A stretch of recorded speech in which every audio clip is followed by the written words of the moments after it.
So here with Cody Wittick, co-founder of Kynship, and we are talking about the best way to initially connect with influencers and how to find the right approach for finding the right influencer. So talk to me a little bit about the seeding concept. Yeah, so seeding, to back up a little bit, that means basically sending your product out for free. They're not paying for it, you're covering the cost of goods and shipping, all that entails. But we view it as a first touch point with any influencers, almost like the dating breakdown of just like, it's your first date, it's your first impression. So the customer experience of it, and without them buying the product or hearing about it, but it's even different because it's so tangible. You really want that to be seamless, really, it's your first impression to the influencer. Yep. And so talk about how you find the right influencers for your brand or your company.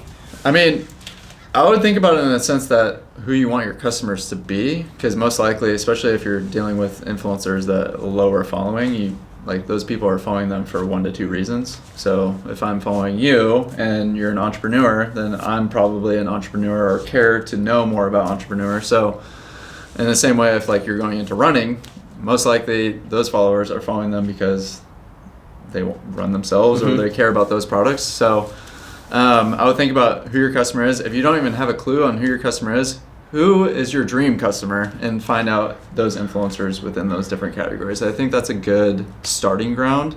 I mean, to use the Kalo example, is always kind of like the Chip and Joanna Gaines. It was like that person that you kind of just envision as like the face of your brand, and if you work that down to a more tangible level where it's like, I can actually DM this person will probably respond, not just like DMing Obama, or like anything like that, where they have like a publicist and 8 people before they actually read it. Yeah. So, As someone on the non-influencer side, you better know who your customer is.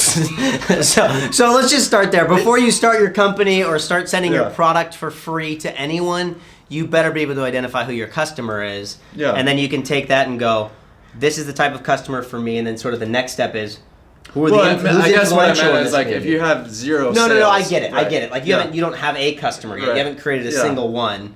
But you got to know who you're targeting. You better damn well know who the customer is that is supposed to be buying your product. Cool. Yeah.